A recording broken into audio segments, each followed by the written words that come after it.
Okay, so yeah. All right. So well, let's see.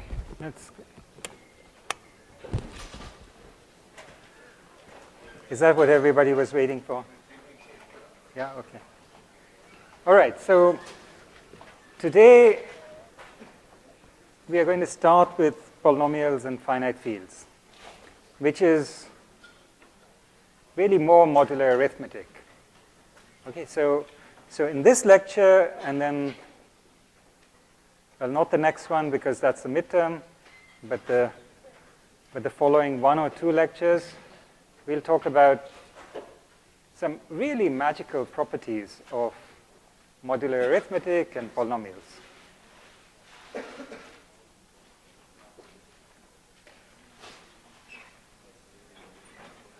Okay.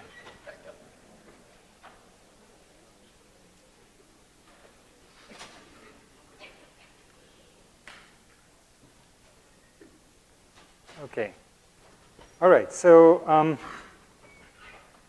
in particular, today we'll talk about properties of polynomials, and then we'll talk about finite fields, which is really another way of talking about arithmetic modulo a prime number. Okay. So and then at some point we'll take a little break and talk about the midterm. So, by the way, how many of you know what a polynomial is? Okay, I hope everybody, right? Yeah, okay. So here's what a polynomial looks like: x cubed plus 6x squared minus 9x plus 5. Okay, that's a polynomial. What's the degree of this polynomial? 3. So that's the degree. Yeah? Now, what can you do with polynomials? You can do the usual operations. You can add, multiply, subtract, divide. Right?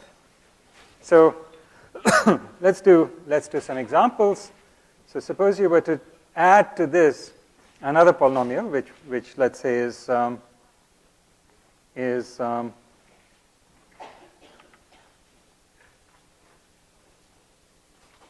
x plus 9. Okay, that's another polynomial. So you could add them. And what do you get? Well, you just add component-wise, right? So you get 14 minus 8x, 6x squared, x cubed, right? So it's just, you just add component-wise, right? You could think of this as plus 0 times x squared, etc. So what happens to the degree when you add 2 polynomials? Stays the same. So but there are 2 different degrees that you start with. The highest one. So when you add 2 polynomials, when you take the sum, the degree is the max of the 2 degrees, right? Okay, now what happens when you multiply these 2 polynomials? So if you were to multiply them, what would you get?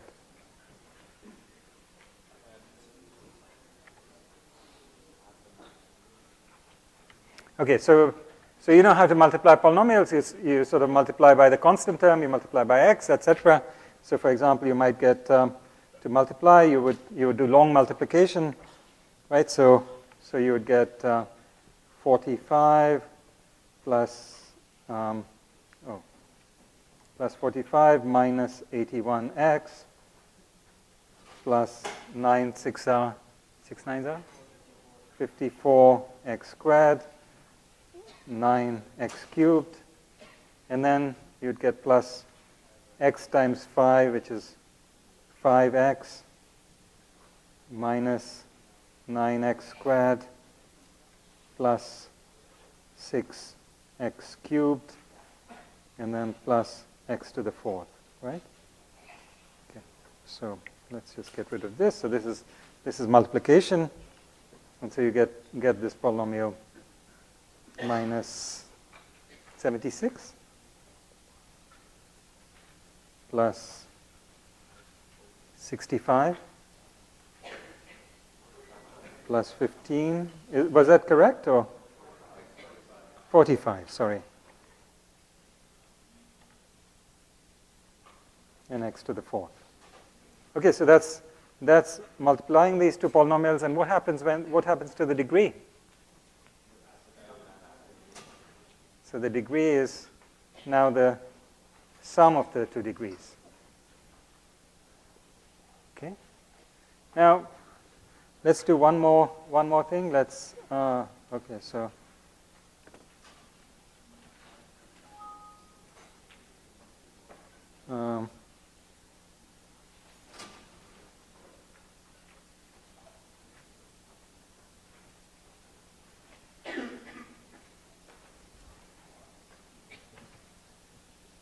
okay, so sorry, but do we remember what those polynomials were? Should we work with the same ones?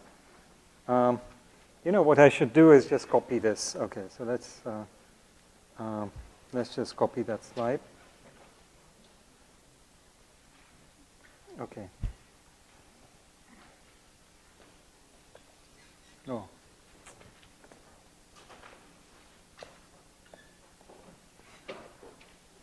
Oh. Oh no. Oh boy. Okay. What are we going to do? That wasn't very good. Okay. All right. So let's start from scratch. We can find polynomials, can't we? Okay. So we can divide polynomials. So let's just start with something. What was it? Something like x cubed plus 9x squared plus 6x minus 5 and x plus 2. Right. So we are dividing this by that. Right. And so how do you do it? Well, you know, you might just do some sort of long division. So you do x cubed plus 9x squared plus 6x minus 5. You divide by x plus 2. And so you say, well, how many times does it go into this first bit here? Well, how many times does it go? X squared, right? So, and then you get x cubed plus 2x squared. And you subtract that. So you get 7x squared plus, now you carry down the 6x. Right, this is stuff that one does hopefully in school, right? Okay, so divide by x plus 2, and so now you add 7x. That's how many times it goes, right? So you take the highest order term, and then you divide, and you get 7x squared plus what? So 2 times 7x, which is 14x. So we are subtracting that out, and we get minus 8x, right? Is it clear to everyone what I'm doing? You're bored, right? Okay. That's okay. That's a good place to have you. It's okay, so minus 5. And then how does this work? So you get minus 8. Minus 8. Okay, minus 8. And you get a minus 8x minus 16. And then you subtract, you get 11. And so now what do we say here? What happens when we divide this polynomial by x plus 2? Right, so this is that what's called the quotient? And this is the remainder. Right? Okay, so now let's just figure out what actually, yes? Is everything okay? Yeah? So if this had degree d1 and that had degree d2, then what do we get when we do this division of polynomials? What happens to the degrees? Yeah, so the degree of this, well, assume d1 is bigger than d2, right? Assume d1 is d2, then this has degree d1 minus d2, right? Yes, so this was 3, 1, that has degree 2, and this gets degree what?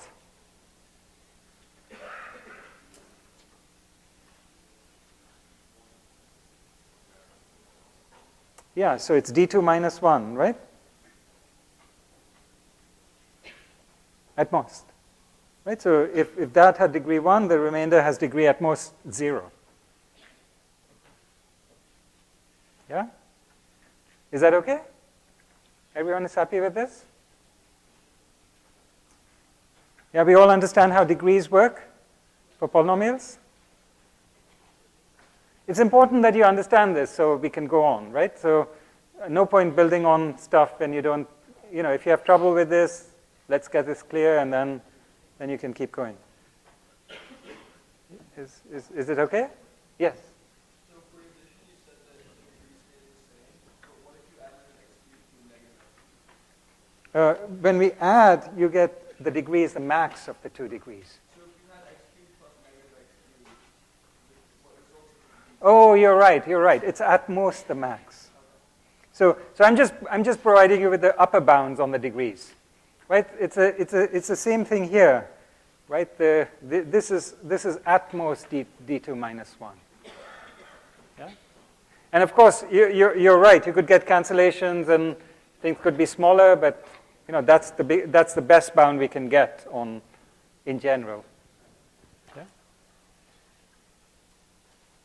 Okay. If that's the only question, then you're really understanding it far better than. Yeah. Everybody's happy with this.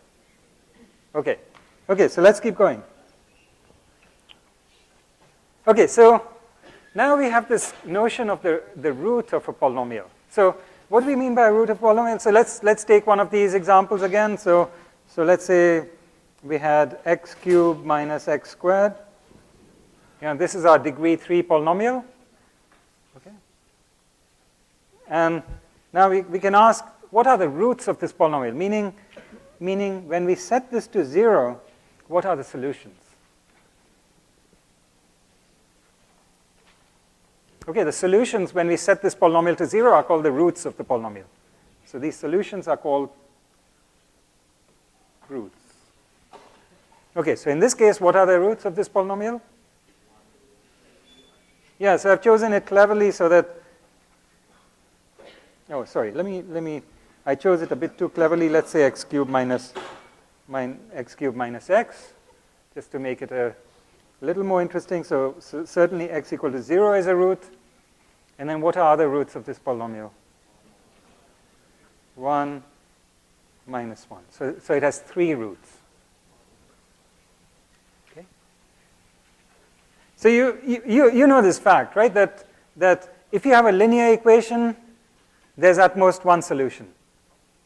Right? So for a linear equation, in one unknown, there's one solution.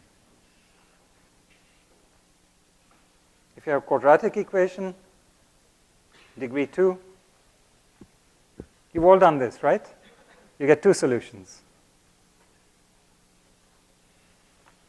So if you have an equation of degree d, then it has at most d solutions. Okay, so that's the first property of polynomials. A non-zero polynomial of degree d has at most d roots. Okay? So the thing about polynomials is that they're extremely simple. Right? I mean, we'll go over these properties. You'll see the entire proofs of them. It's very, very, very simple. And yet, these are extremely, extremely powerful objects. You can do a lot with them. Okay? So we'll see that there are these 2 basic properties that polynomials have. Right? I had a PhD student who, I used to think that basically every morning, every morning he wakes up and he prays to this deity of polynomials. These 2 very simple properties that we'll talk about, these are the only 2 properties and his entire PhD thesis consisted of making use of these 2 properties of polynomials in a totally masterful way. It was one of the most brilliant PhD theses we have seen in the computer science department, in the history of the computer science department. It was just made up of these 2 properties of polynomials. Okay, so simple doesn't mean it's, simple can be amazing. Yeah. Okay, so here's the. Okay, so this is the first property. A non-zero polynomial of degree d has at most d roots. So for example, we could sort of try to plot this out. Okay, so there's x, there's f of x equal to x cubed minus x. And what is it at 0? At 0, it takes on value 0. At 1, it takes on value 0. And at minus 1, it takes on value 0. And then what happens in the middle there? So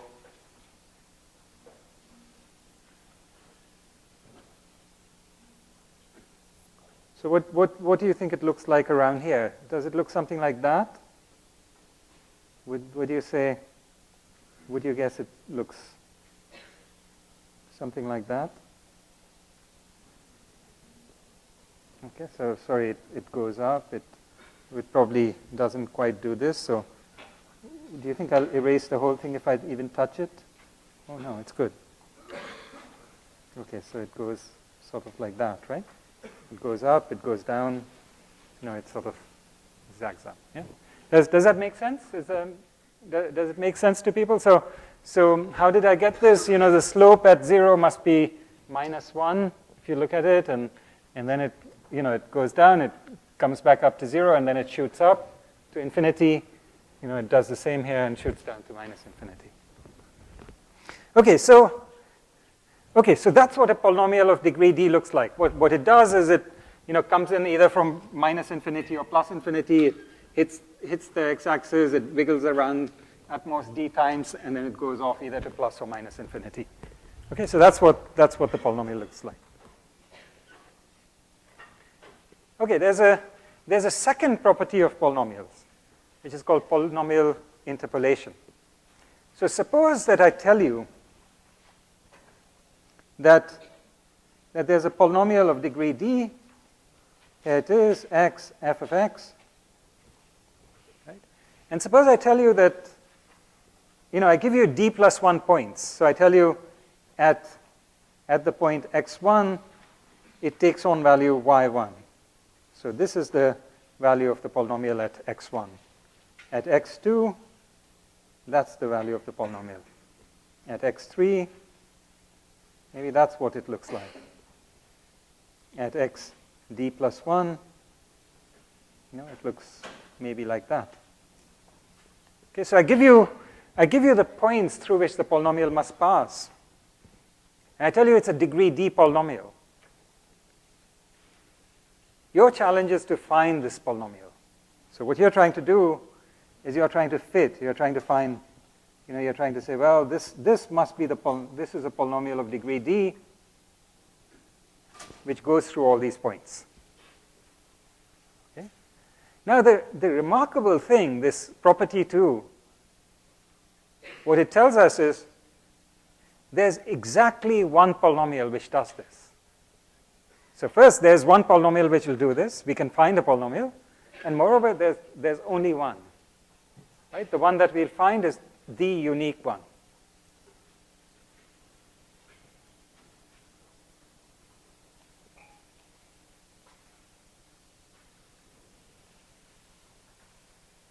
Okay? So I claim you have seen a special case of this long ago. Some of you may even have seen it in grade school.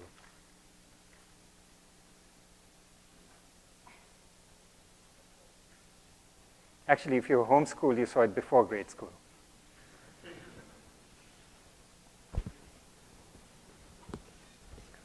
So, anybody know a special case? Yes?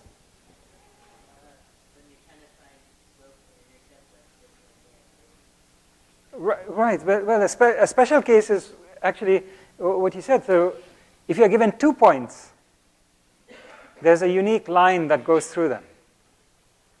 Right? A line is a degree 1 polynomial. Right? So 2 points determine a line. 3 points determine a degree 2 equation, a degree 2 curve. Okay? And so on. So that's what the second property tells us. Okay? So, well, so there are two things we need to do. One, we need to figure out how to reconstruct the polynomial.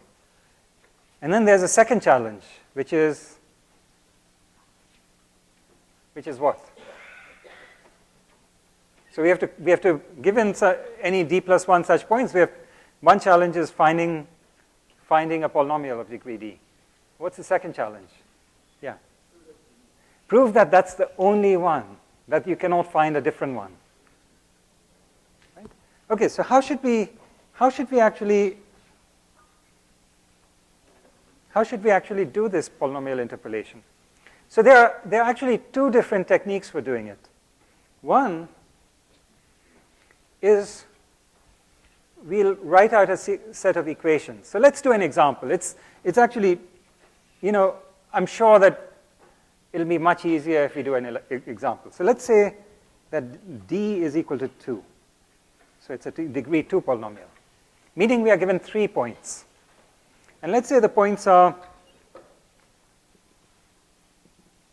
let's say at 0, the polynomial takes on value 2. At 1, it takes on value, let's say 0. And at 2, it takes on value 5. Yeah? Okay. So now what do we want? We want to figure out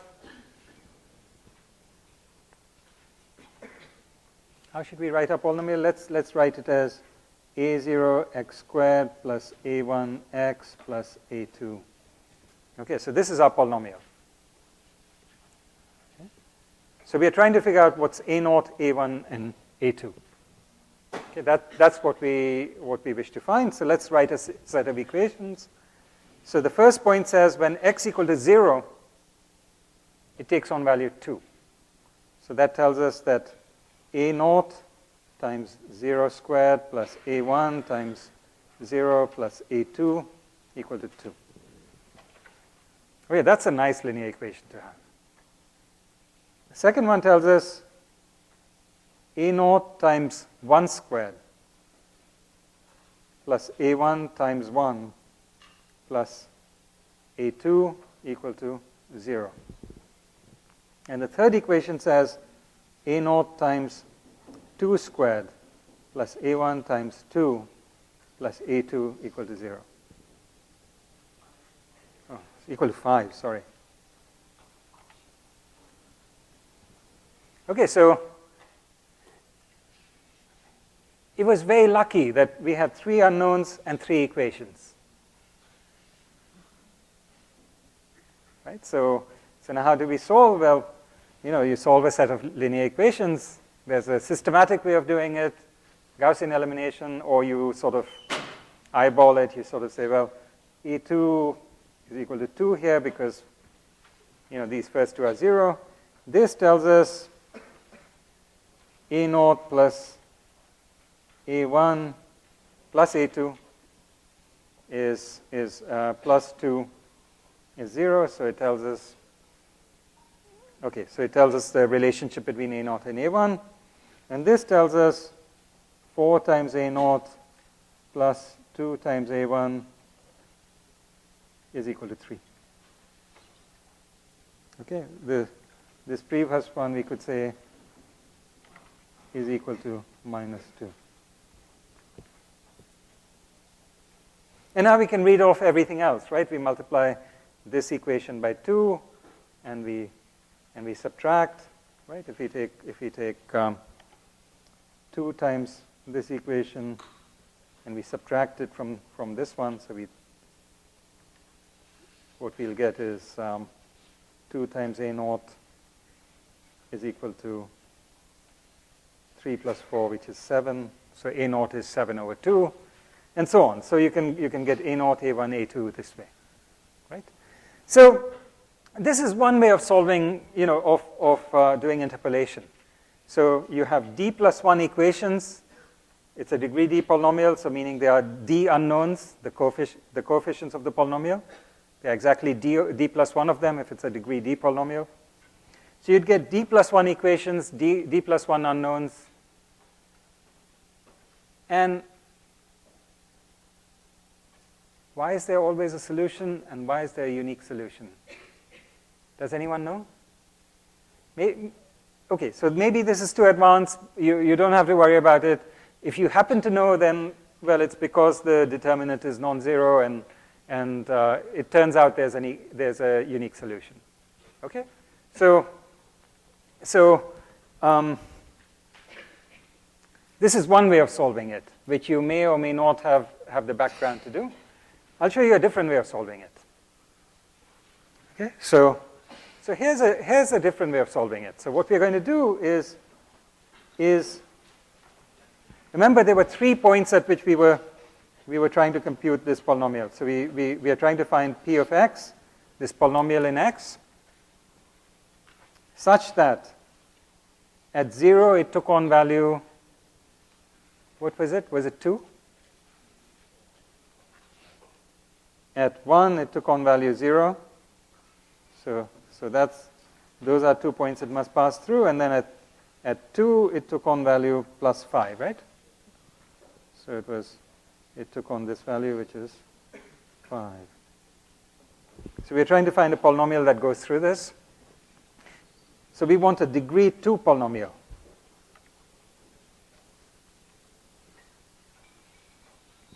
Okay, what we're going to do is we're going to make up a degree 2 polynomial. So we'll make up 3 degree 2 polynomials. We'll make up a degree 2 polynomial delta 0 of x, which is 1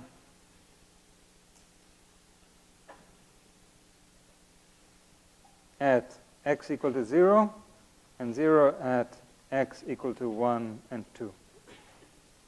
Okay? Then we'll make another degree 2 polynomial. So these are going to be degree 2 polynomials. The second degree 2 polynomial is going to be delta 1 sub 1 of x. And it's going to have the property that it's 1 at x equal to 1 and 0 at x equal to 0 and 2. And our third degree 2 polynomial is 1 at x equal to 2 and 0 at x equal to 1 and 2. Okay? 0 and 1. Okay, so suppose I can show you a degree 2 polynomial with these properties. Can you now figure out what p of x should be? Can you find a polynomial p of x which has degree 2 and with the property that at 0 it takes on value 2, at 1 it takes on value 0, and at 2 it takes on value 5? Yeah?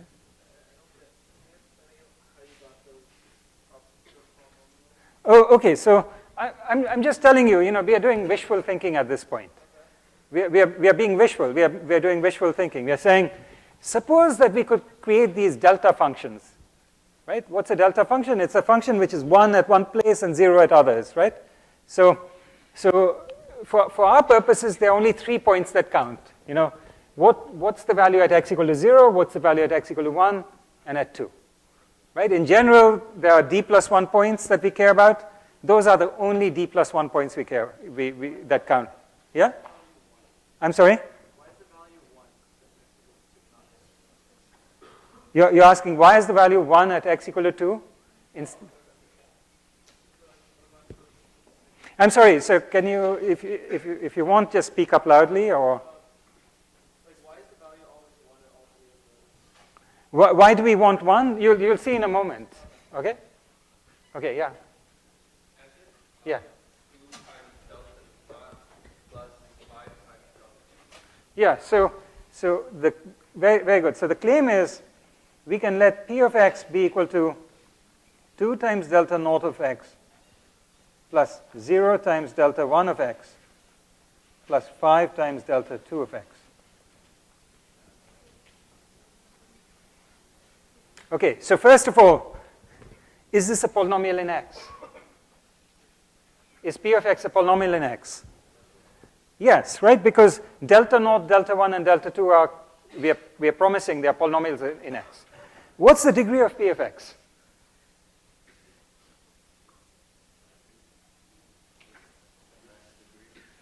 I'm sorry? It's the max degree of these three. So what's the max degree? What's the degree of delta naught? 2, right? By construction, we are promising. This is our wishful thinking. We got 3 wishes, so we wished for a polynomial delta naught, delta 1 and delta 2, each of degree 2. Okay, so now what's the degree of P of X? It's 2. It's the max of these 3. Okay. What's the value of P of X at x equal to 0? Okay, so it's 2, right? So this is where it becomes clear why we wanted these delta functions. So the only one of these 3 which is non-zero at x equal to 0 is delta naught, right? And it has value 1 there. So when we multiply it by 2, we can scale it as we want to get its value to be what we want. So 1 is a convenient place to start from, right? What's its value at x equal to 1? 0, because this is the only thing that contributes to its value at x equal to 1. What's the value at x equal to 2? It's 5, because this is the only one that contributes. Right? So now, yes? I just wanted to make sure that I understand. So a delta function is any function where one of the point values is, or one of the y values of one, the y value of one of our points is 1, and the y value of our other point is 0. And we are making 3 delta functions. Why are we making 3? Is that how many points we have? I'm sorry, that's how many points we have. So if you started with d plus 1 points, if it was a degree d polynomial you were interpolating, you would make d plus 1 of these functions. I see. And then we are adding these delta functions in different scales in order to find a certain polynomial. Exactly. Yeah? Yes? So why that belongs to me? And it was just suddenly jumped to this slide, like why do we need these delta functions? Okay, so remember where we were. We wanted to do polynomial interpolation, right? So we are given we are told we want a polynomial of degree d, and we wanted to pass through all these d plus 1 points. Okay, property 2 tells us that there's a unique polynomial with this, which does this. So we are trying to prove this property. So this requires 2 things. One is, given these d plus 1 points, we should find a polynomial that goes through them. And then the second thing, which we'll do later, is show that there's only one such polynomial. So why the delta function problem is analogous to this problem? No. So here's what we're doing. So the first thing we said was, one way we can see that there's such a polynomial is through interpolation. We solve a system of linear equations. There's a different way we can show that there's such a polynomial, and that's through the construction of delta functions. So we are halfway through that construction. So we are saying, if you want to find the polynomial of degree d that goes through these d plus 1 points, what you're going to do is, first you're going to construct d plus 1 such functions. These are easier to construct than the polynomial that you're trying to construct. And then you take a sum of them, a suitable sum of them, and that's the polynomial we are looking for. How do you know what is the suitable sum? The suitable sum is given to you by, okay, so if you're looking at this completely general case, you would take y1 times the first delta function plus y2 times the second one plus yd plus 1 times the last one. Okay, so let's look at the specific example. So here, y0 was 2, y1 was 0, y2 was 5. So you take 2 times the first one, 2 delta naught, plus 0 times delta 1, plus 5 times delta 2. It's the points that we are passing through. So basically, we need to construct a function that only constitutes the points. That what? We need to, the purpose of doing this is to have a general function that only has a constant, other than the line. I couldn't completely catch you, but it sounds like you were right. Okay. Yes. How do you figure out, say, delta 1? Yeah. 1 x to 1 to 0. How do you know that this is the property that we want? Okay, so sorry, let me try to generalize this. Sometimes it's easier to understand something if it's more general. So let's say there were not only 3 points, maybe there were 20 points. Okay, so we were given we were told we want a polynomial of degree 19 that goes through 0, which has this value at 0, this value at 1, this value at 2. At 3, it has that value. At 4, it needs to be this value, and so on. So now what are we going to do? Sorry, can we please? Okay, so there are 20 such points. What we're going to do is we're going to construct 20 such delta functions. Okay, so the jth one is going to take on value 1 at the point j, and 0 at all these other 19 points. Okay? And then we are going to take an appropriate linear combination of them, and that's going to be the polynomial that we'll output. Okay. Okay, so the final thing I need to tell you is how to construct this delta function.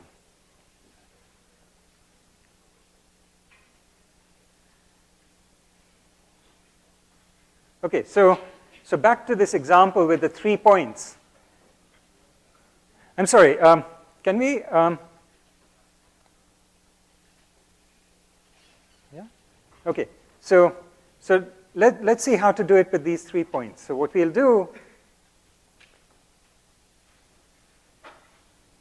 so to construct delta naught, what we'll do is look at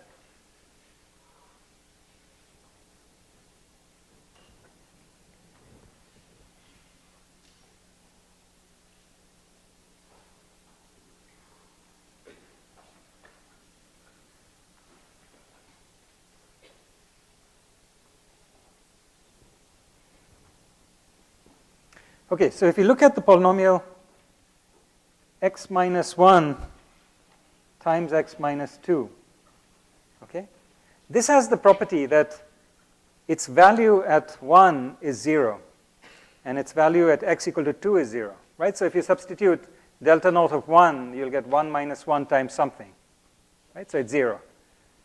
At 2, it's something times 2 minus 2, so it's 0.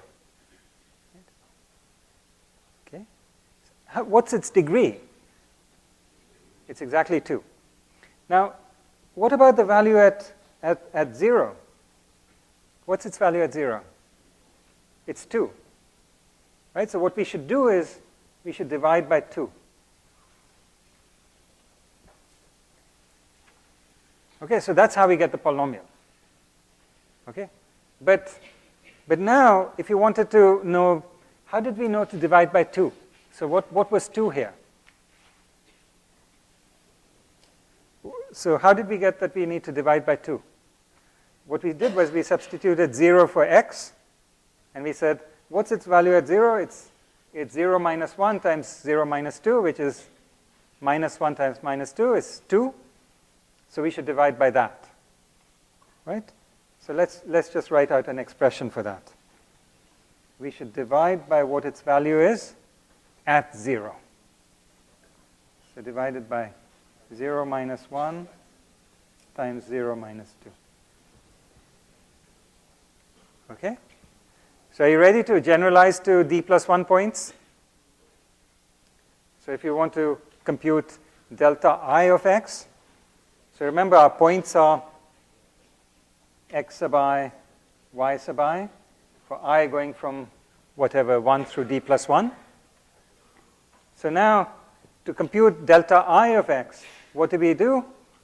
Well, we take the product of x minus x sub j, which for which x sub j is everything except the point where we want it to be 1, right? So here we took everything x minus 1, x minus 2, and we left off x minus 0. So if we are doing delta sub I, we should leave off x sub I, and we should take every other x sub j. So we'll take the product over j not equal to I of x minus x sub j. Everyone's happy with this notation? Yeah, so this is product sub j not equal to I. Okay, so maybe the notation's not that easy to see. So let me do it. So here are our points. There's x1, x2, xd plus 1. Right? We want the values to be y sub 1, y sub 2 through y sub d plus 1. That's our interpolation problem. Now what we are saying is we are going to solve instead the problem of making up a delta function. So what's this delta function?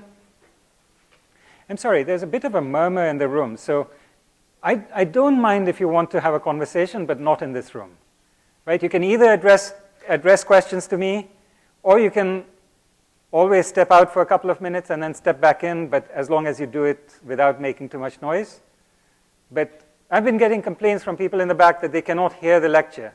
So, you really have to, you really have to be a little more, careful about speaking in the middle of the class. It really does keep people from following the class. Okay. Okay. So let's get back to what we are trying to do. So we have d plus 1 points. Okay. Now what our goal is, we want to construct a delta function, which means we want the value to be exactly 1 at x sub I and 0 at all these other points. Right? So our delta function, we could think of it like this. It goes like this, and then it's a bump, and then it goes like that. Yeah? That's our sort of image of the delta function. Except that, of course, it's a polynomial of degree d. It cannot look like it's flat here, and then it's a bump, and then, no. What we mean by delta function is it's 0 at the remaining d points, and it's 1 at this point. Right? So it's actually a delta function, which means it's 0 at all these points, and it happens to take on the value 1 here. Right? That's what we mean by the delta function. So now how do we compute this delta function, delta sub I of x? So what we want to do is we want a function which takes on value 0 at x1, x2 through xd plus 1. So we want to make it x minus x1 times x minus x2 times so on x minus x sub I times x minus x sub I plus 1. So we miss out x sub I, and then x minus x sub d plus 1. Okay, so that's the value we want, except that this does not have the right value at x sub I. Okay, so to get the right value at x sub I, we are going to have to divide by something. So we have to divide by its value at x sub I. So what's its value at x sub I? You just substitute x sub I for x. So you get x sub I minus x sub 1 times x sub I minus x sub 2 times x sub I minus, sorry, this was x sub I minus 1. Okay, so x sub I minus 1 times x sub I minus x sub I plus 1 times so on up to x sub I minus x sub d plus 1. So how do you write this out in notation? So the way you write it out in notation is you say it's the product. Okay, so this says it's pi, a capital pi is how you write a product over j not equal to I. So j going from 1 through d plus 1, where j is not equal to I, of x minus x sub I. Okay? It makes sense? This is just notation. It just says, instead of taking the sum where you put a sigma, here you put a pi sign, and that says it's take the product over all j. So you could write it out in longhand, and you could say instead it's the product over all j such that j is not equal to I and 1 is less than or equal to j is less than or equal to d plus 1. Okay? So that's another way of writing it. Okay? I like the first way better because it's shorter and everybody knows what it means after a little while. Okay? Okay, so this is just notation. It says take the product of all j of this expression. No, it's okay. X minus x sub j. Yeah? So take the product over all j of x minus x sub j.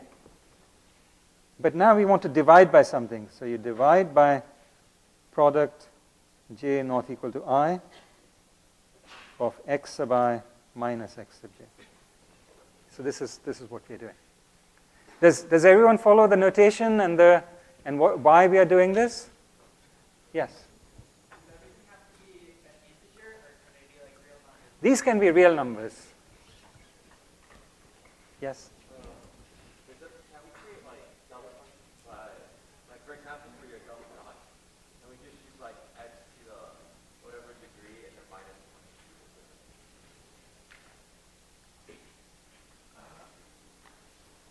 1? For delta naught, so for delta naught, it's got to be, delta naught has to be a polynomial which involves x minus 1 and x minus 2. Because we wanted to have, it should be a product of x minus 1 times x minus 2 because we wanted to take on values 0 at x equal to 1 and x equal to 2. Yeah?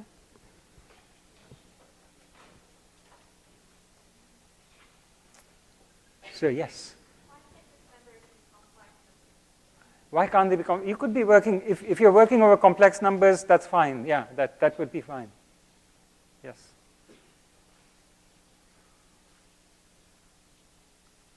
Okay. Any questions? Any more questions? Okay, sorry, we went for quite a long time without a break, so we should really stop at this point. Yeah. You go back to the slide. This one?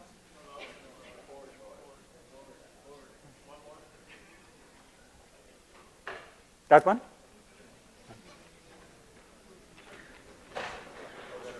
Yes, sir. I'm sorry?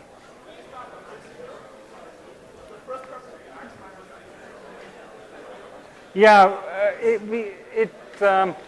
I don't know what we had written there. It's whatever the d plus 1 points are called. Yeah?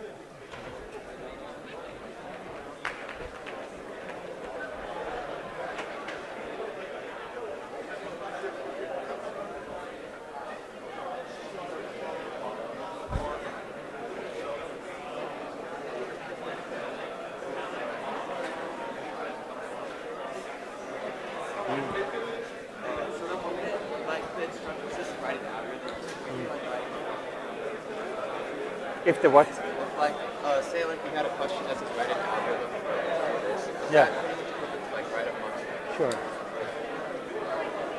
Just clarify, if the argument for the delta function was that point xi, it would return 1. Yes. And then for the values x1 through x sub d plus 1, those would all return 0. And this stuff isn't on the picture. I'm sorry, no, this is not on the midterm.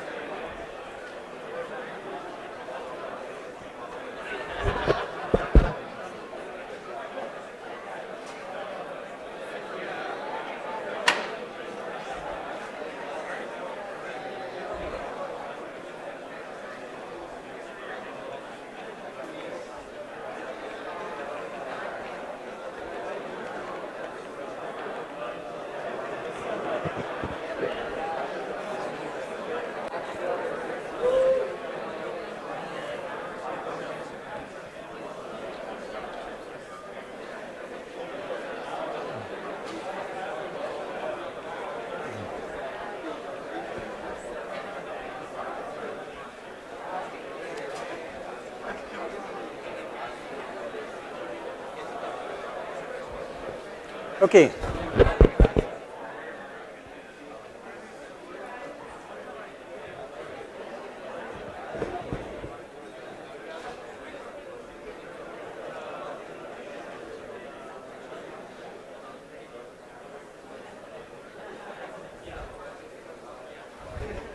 All right, so, okay. So by the way, today's lecture is not being covered in the midterm, right? The midterm covers everything through last Thursday. Let me just try to say a little bit about the midterm, just so we are on the same page. There's something that's been posted on Piazza, or maybe it's been emailed to you through Piazza, which is some sort of a study guide. Here, let me try to explain to you how I view the midterm. So from my viewpoint, the midterm is an opportunity for you to, first of all, catch up. Secondly, sort of, there's one way that one studies things as, as you're going along, and then this gives you a time to step back and look at some of the topics and sort of digest them, integrate them in your mind, so that we can move forward. Okay, so in that sense, from my point of view, the important thing about the midterm is it gives you an opportunity to sort of focus on those topics that are going to be useful going forward. Okay? That's what I'd like you to do. So let me tell you what are the topics that are useful going forward. You can focus your studying on that, because that's mostly what you'll be asked about on the midterm. Okay, so what are the interesting things? So first of all, since we do write proofs, the things that you should be clear about is formal notation, propositions and connectives, right? So how do implications work? How does and work, right? What's the contrapositive? What's the converse, right? What are the basic proof styles? How, not that you should know them by heart, and well, there are 5 basic proof types. Not in that sort of way, but in the sense that you actually understand them, and you can, you can sort of manipulate them in an easy way. Okay, that's the first thing. Second thing along those lines, universal and existential quantifiers, right? How do they work? What do they mean, right? So just a working knowledge of them, nothing fancy, just a simple working knowledge, just understanding what it means and how if you've got to negate one of them, what does it do to the quantifier, right? Things like that. Okay. What else did we do? Well, we did proofs by induction. So these are things, proofs by induction are, these we are going to do all the way through the course. You'll actually keep doing them later after this course. So that you should know well. You should understand how proofs by induction work. You should know some of the common pitfalls. Okay, so that's the second thing you should know about. In terms of stable marriage, right? That was mostly a topic that was, which we covered to illustrate how induction is used in analyzing algorithms. So it's a particularly subtle algorithm. There are interesting properties. The proofs by induction were interesting. Moreover, it was not too complicated. So that's the reason we chose stable marriage. All right. Now, from my point of view, you're spending a lot of time understanding the ins and outs of stable marriage. It doesn't do anything, right? This is not useful going forward. What's useful going forward is the fact that we used induction there to analyze a very non-trivial algorithm. Okay. So, by and large, except for potentially 1 or 2 very simple true-false type questions, you shouldn't expect too much on understanding of stable marriage. That's not what we are, that's not what I'm concerned with. It's more important that you should understand induction and how one uses it to analyze, to prove things and to analyze algorithms. Okay, so that's as far as those first 2 topics go. Then there are 2 other topics, modular arithmetic and RSA. Okay, modular arithmetic and then bijections and RSA. So these are again, topics that are very useful to us going forward. As you can see, well, as you'll see in the next 20 minutes, we are going to use it in the context of polynomials and finite fields. Okay, so what you should know about there is the fact that, well, first, the basic definition of what it means to say that something is congruent to something mod n, right? So make sure you know that. So sometimes getting the simple things right is half the battle.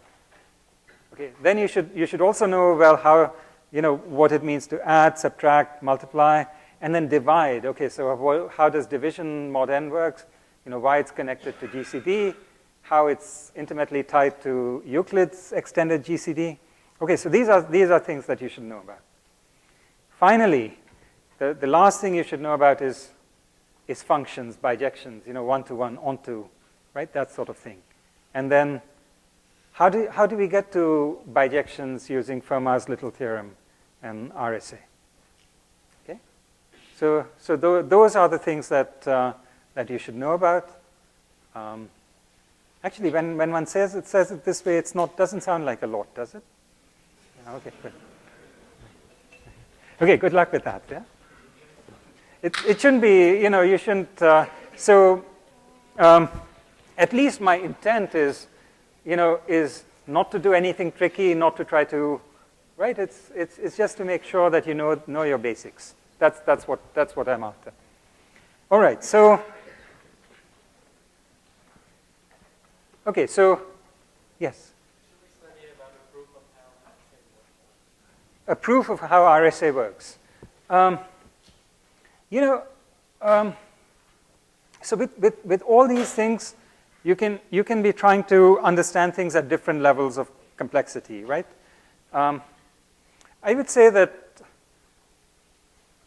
ideally you would know how it behaves and why it works, but certainly the minimum amount that you should know is what it is, and you should have a clear picture of what Fermat's little theorem says, and what this RSA property is, what this bijection looks like, and what conditions must be satisfied to have this property hold, and what happens if these conditions don't hold, right? So there are sort of two different aspects of this. One is just understanding what's true, filling in this entire picture, and the second is understanding exactly why it's true, right? So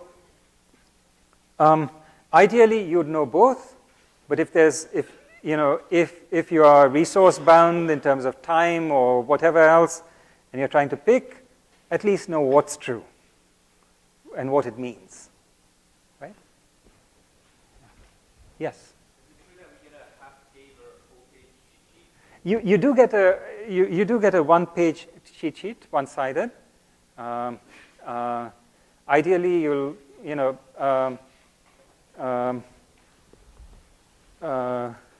how much will it help you? I think it'll, it might help you a little bit, but mostly it'll help you in the sense that when you prepare the cheat sheet, it'll sort of, it'll sort of clarify those topics in your mind, and it'll sort of give you a picture of it, and so that might be the most important function of the cheat sheet.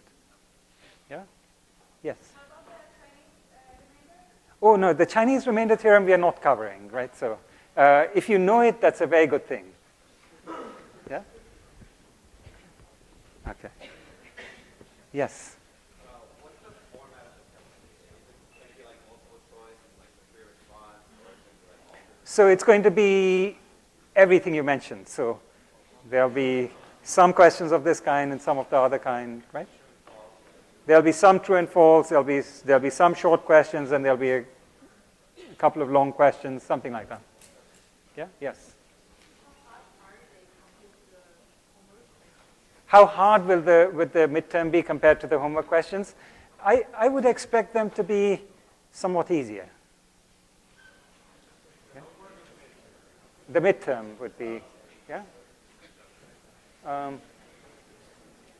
Yes. At least that's the intent. Yes.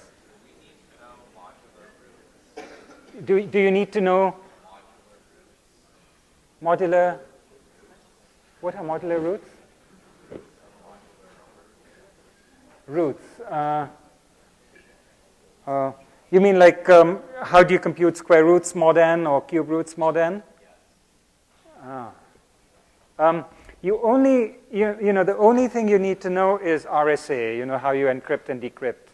So decryption is, you know, so if your encryption is computing x cube mod n, then decryption is computing cube root of x mod n, right?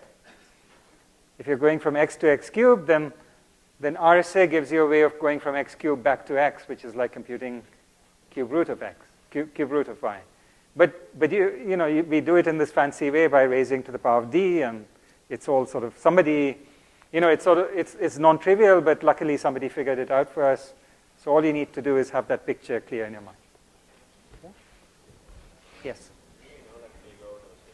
I'm sorry. Do you need to know big O notation? You know, you should know big O notation. It's good for your soul.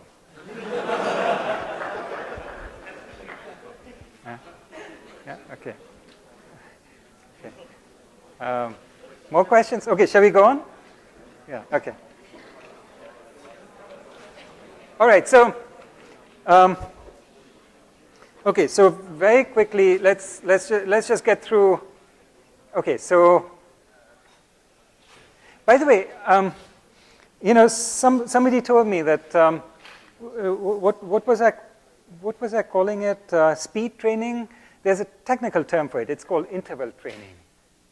You know, where you go for where you do these very short bursts at full intensity, and then you wait and you know, sort of wait until you're completely relaxed, and then you go at full intensity for very, very short bursts.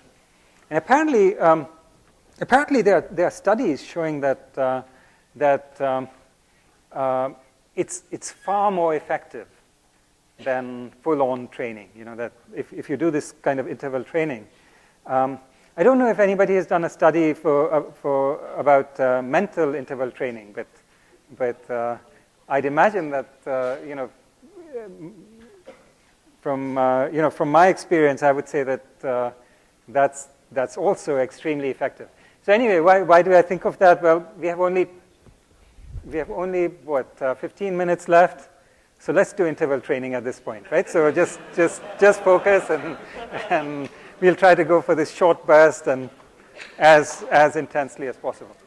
Okay, all right. So here's what we are doing in terms of interpolation, right? So what we are trying to show is, so we did half of it, right? We said given d plus 1 points, d plus 1 pairs, we want to find a polynomial p of x, such that p of x1 equal to y1, p of x2 equal to y2, and so on. And we said that there's this technique called interpolation, right, which we can do either by writing linear equations or by constructing delta functions, which will find us such a polynomial. But now there's this one other thing that this property says, that it's unique. So how do we show that it's unique? So to show that it's unique, we are going to use property 1, which says any non-zero polynomial of degree d has at most d roots. Okay, so how do we use these two together to show that there's a unique polynomial of degree d which goes through these d plus 1 points? So proof by what? Contradiction, right? So suppose we end up with two different polynomials, p of x, which is not the same as q of x, such that p of x1, so p of xi equal to yi for I equal to 1 to d plus 1, q of xi equal to yi for I equal to 1 to d plus 1. Okay, so now, so these are both degree D polynomials. So now what should we do? For contradiction. How do we get a contradiction out of this? I'm sorry? Yeah, but how will we show that they are the same polynomial? I'm sorry? Subtract one from the other. So let's look at P of x minus Q of x. So first of all, is it a polynomial? Sure, of course, yeah. Okay, it's a polynomial. What's its degree? The degree is still D, right? So addition, subtraction, the polynomial has degree which is bounded by the max of the two degrees. So degree D. Okay, what's P of xi minus Q of xi? It's 0. So how many roots does it have?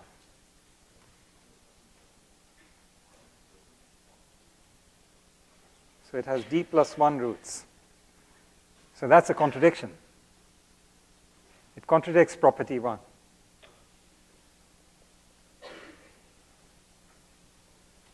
Right? Because property 1 said a polynomial of degree D has at most D roots. Okay? All right, so, yes?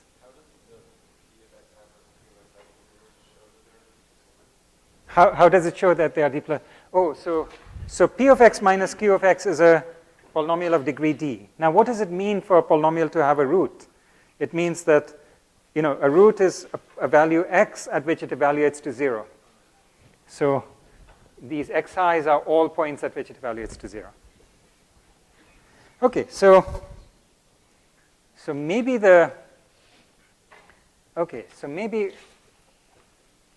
did all this seem simple? So far it's simple, right? So maybe all the complexity is hidden in property 1. So how difficult is property 1? Okay, so property 1 says polynomial of degree D has at most D roots. Okay. Actually, suppose the roots of the polynomial are R1, R2 through R sub D. What do you expect the polynomial to look like? What's a polynomial whose roots are R1, R2 through RD? So can you write out the polynomial P of x equal to, it's x minus R1 times x minus R2 times x minus R sub D. So what's the degree of this polynomial? It's exactly D. Yeah? It's clear, no? Okay, so what we want to show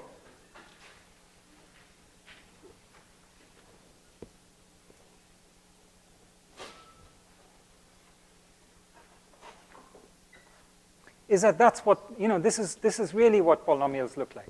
Now this is what the polynomial has to look like. So that's what the proof is going to be. So we're going to start by saying, suppose R is a root, okay, of P of x. So P of R equal to 0, right? Then we claim that this implies that x minus R has to divide P of x. Meaning, or in other words, P of x equal to x minus R times Q of x.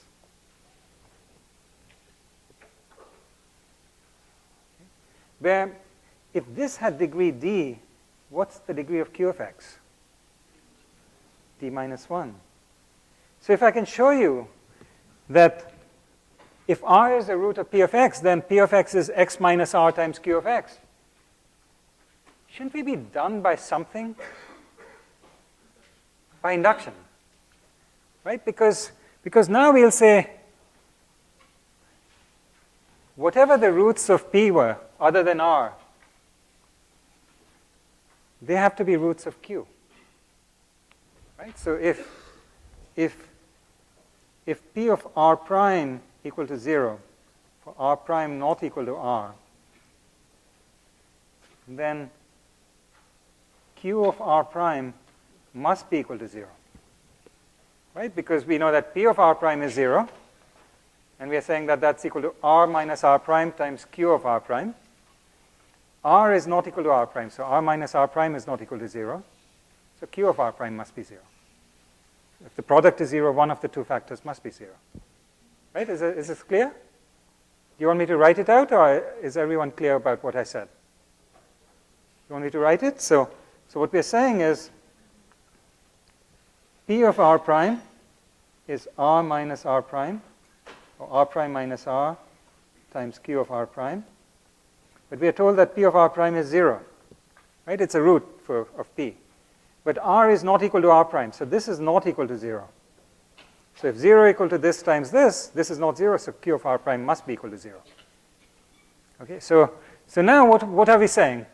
We are saying we had D, whatever the roots are of P of x, all but one of them is a root of Q of x. Q of x is of degree D minus 1. Right? This is screaming out induction. Right? Because now we can say this has at most D minus 1 roots. Right? And then there's at most one more. There's one more, which is R. So we get at most D roots for this one. Right? Does it make sense? Okay, so all we have to do is to show that if R is a root of P of x, then P of x can be written as x minus R times Q of x. Okay, how hard can that be? Actually, how can one even get started doing this?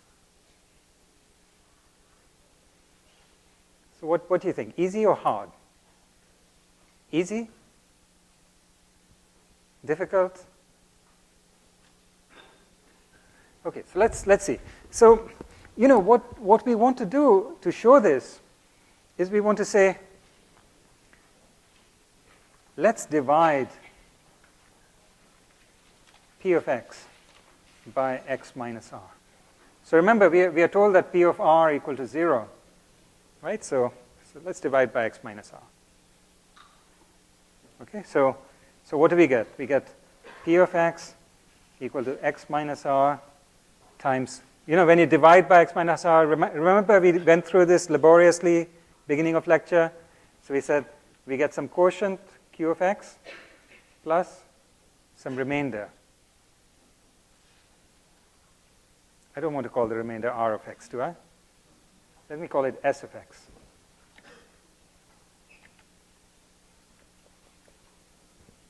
Right, so this is the remainder. What's the degree of this? If this had degree d, this is at most d minus 1. How about this? What's the degree of this? 0, right? It's 1 smaller than that. Right? So degree 0, which means that this is just a constant. So I can now erase this and say this must be plus some constant. Okay, now what can this constant be? So let's substitute P of r equal to r minus r times Q of r plus constant. So this is 0. This is 0. So this implies C must be equal to 0. So once C is 0, we got what we wanted, right? P of x is x minus r times Q of x. Right? So now we can go back and pick up the proof where we were. So what we said is, if r is a root, then P of x equal to x minus r times Q of x. That's just by simple division of polynomials. Right? And now we said, but now all the other roots must be roots of Q of x. So this means induction. Right? And I hope you're all happy with this in the sense that, this is the level at which we are, this is where we have gotten by now, right? So by now, or at least in the midterm, you'll prove that you're at the stage where we can say something like this. We can say, look, here's something, this is D, we got to D minus 1, same kind of statement, induction, it's done, right? So it's between friends. You don't have to spell it out. You don't have to say, well, look, there's a base case, an induction hypothesis, an induction step, because we all know you can do that, right? And so that's where we are.